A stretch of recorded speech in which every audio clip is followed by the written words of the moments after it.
नमस्कार, आप देख रहे हैं खबर विशेष।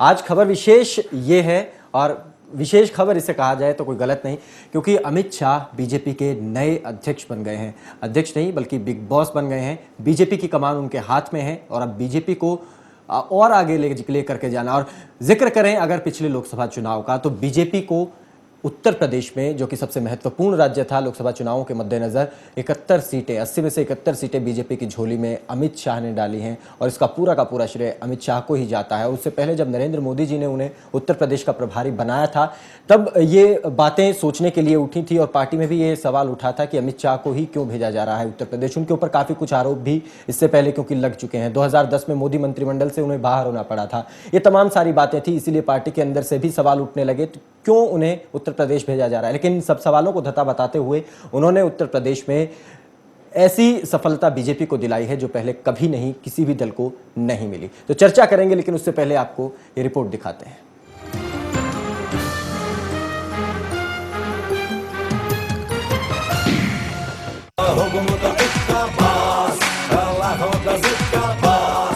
नरेंद्र मोदी को प्रधानमंत्री की कुर्सी तक पहुंचने में मुख्य किरदार निभाने वाले अमित शाह को जीत का तोहफा मिला है। अमित शाह को बीजेपी का बिग बॉस बना दिया गया है। जी हां, बुधवार हुई बीजेपी संसदीय दल की बैठक में अमित शाह को पार्टी के नए राष्ट्रीय अध्यक्ष के रूप में नियुक्त किया गया है।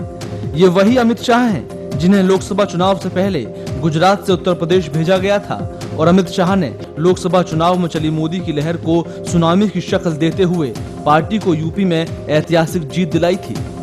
अमित शाह जी अब भारतीय जनता पार्टी के नए राष्ट्रीय अध्यक्ष होंगे। भारत की संसद में नॉन कांग्रेस किसी पॉलिटिकल पार्टी ने आजाद भारत के इतिहास में पहली बार क्लियर मेजॉरिटी के साथ सरकार बनाने में कामयाबी हासिल की है, तो हमारी और आपकी पार्टी भारतीय जनता पार्टी ने हासिल की है।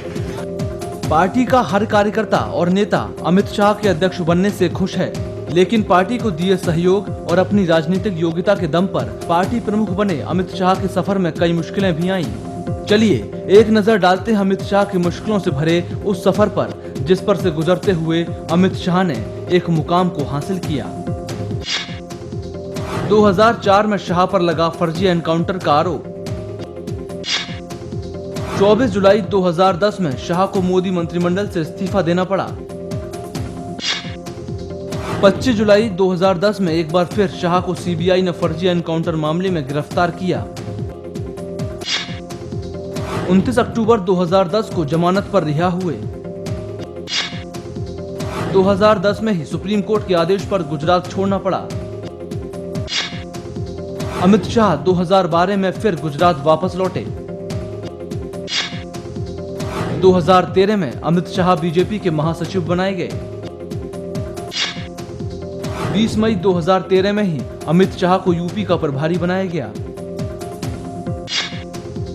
2014 के आम चुनाव में शाह ने बीजेपी को यूपी में जोरदार कामयाबी दिलाई।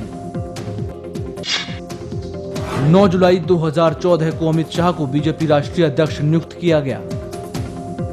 16वीं लोकसभा चुनाव के लिए यूपी के प्रभारी नियुक्त हुए अमित शाह को मोदी के करीबी होने का भी फायदा मिला। कई बार विवादों में फंसने के बाद पार्टी ने शाह को कई महत्वपूर्ण कार्यों के लिए आगे बढ़ाया। बीजेपी के पूर्व अध्यक्ष राजनाथ सिंह ने अमित शाह को अध्यक्ष पद की बधाई देते हुए कार्यकर्ताओं से सहयोग की अपील की है। श्री अमित शाह जी को मैं अपनी तरफ से हार्दिक बधाई देता हूं और आप सभी कार्यकर्ताओं से मैं यह अपील करना चाहता हूं, आप सबने भरपूर सहयोग दिया है। अब आपको अमित शाह जी को सौंप रहा हूं, इन्हें संभाल कर रखना और हिफाजत के साथ रखना और पूरी तरह से हमारे श्री अमित शाह जी का सहयोग करना, यही आप सबसे अपील करना चाहता हूं। और पुनः मैं श्री अमित शाह जी का अभिनंदन करता हूं, इनका स्वागत करता हूं, इनको हार्दिक शुभकामनाएं देता हूं। गुजरात की राजनीति से निकलकर पार्टी प्रमुख बनने तक का अमित शाह का सफर आसान नहीं रहा। विवादों से भी अमित शाह का चोली दामन का साथ रहा। अब देखना दिलचस्प होगा कि विवादों के बीच मिली अध्यक्ष पद की नई और महत्वपूर्ण जिम्मेदारी को अमित शाह कितना निभा पाते हैं। खबर फास्ट के लिए न्यूज डेस्क से राम जोशी की रिपोर्ट।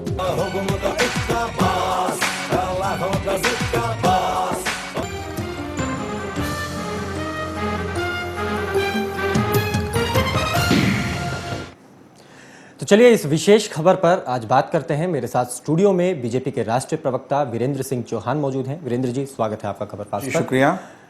अमित शाह अब नए अध्यक्ष बन गए हैं आपके, किस तरीके से बीजेपी के इस फैसले को देखते हैं और उनके अध्यक्ष बनने से अब क्या बीजेपी को आगे कितना फायदा आप देखते हैं? क्योंकि उत्तर प्रदेश में तो हमने देखा अमित शाह ने जबरदस्त अपना प्रदर्शन दिखाया वहां पर। देखिए, हमने जो पिछला लोकसभा चुनाव है वो ठाकुर राजनाथ सिंह जी के नेतृत्व में लड़ा। बहुत बढ़िया ढंग से नरेंद्र मोदी जी की जो प्रधानमंत्री पद तक की यात्रा है उसके संगठनात्मक खिवैया के रूप में राजनाथ सिंह जी ने अध्यक्ष के नाते परफॉर्म किया। उनकी परफॉर्मेंस को और जिस तरह का संतुलन उन्होंने बना करके रखा सारे उस अभियान के दौरान, उसको पूरे देश में और पार्टी के भीतर भी सराहा गया। अब क्योंकि वो मंत्रिमंडल में उनको स्थान पार्टी ने देने का तय किया, तो स्वाभाविक रूप से उनके उत्तराधिकारी का निर्णय होना था। हम क्योंकि विचारधारा वाली पार्टी है, कार्डर बेस्ड पार्टी है, कार्यकर्ताओं पर आधारित संगठन है, स्वाभाविक रूप से अगले अध्यक्ष का निर्णय होना था। और उस प्रक्रिया में जब मंथन चला कि कौन कार्यकर्ता, कौन हमारे पदाधिकारी राजनाथ सिंह जी की जो विरासत है उसको आगे बढ़ा सकते हैं, तो संगठन ने तय किया कि श्री अमित शाह इस जिम्मेदारी को संभालेंगे।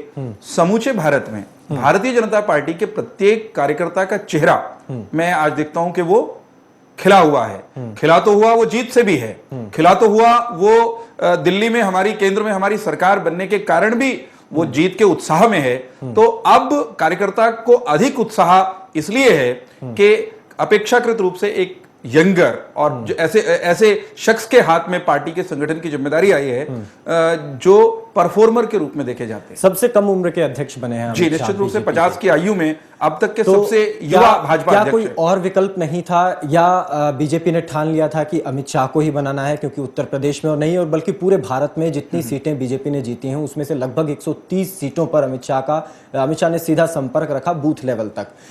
तो क्या इसे अमित शाह का इनाम माना जाए या फिर कोई और विकल्प बीजेपी के पास नहीं? पार्टी में जब कार्यकर्ता या हमारा पदाधिकारी वो बेहतरीन परफॉर्मेंस देता है तो स्वाभाविक रूप से संगठन में उसको आगे बढ़ाया ही जाता है। जो जितना बढ़िया परफॉर्म करता है उतनी तेज गति से उनकी आगे की यात्रा भी होती है। मैं आपके जो विकल्प न होने की बात आपने कही या प्रश्न पूछा, उस पर मेरा ये कहना है कि भारतीय जनता पार्टी के पास एक समान क्षमताओं वाले राष्ट्रीय स्तर के नेताओं की कमी नहीं है। कई नामों पर इस प्रक्रिया में विचार हुआ क्योंकि अंततः एक नाम पर निर्णय होना था। तो उस दौड़ में, अगर आप उसको दौड़ कहें, होड़ तो मैं नहीं कहूंगा, लेकिन उस प्रक्रिया में स्वाभाविक रूप से अमित शाह जी का नाम वो उभर करके पहले नंबर पर आया और संगठन ने, हमारी राष्ट्रीय टोली ने विमर्श के बाद ये काम उनको सौंपा है। चलिए जानने की कोशिश करेंगे और क्या कुछ पहलू रहे अमित शाह के अध्यक्ष बनने में और किस तरीके से उनका सियासी सफर रहा है। उससे पहले एक छोटा सा ब्रेक हम ले रहे हैं, जल्द लौटेंगे।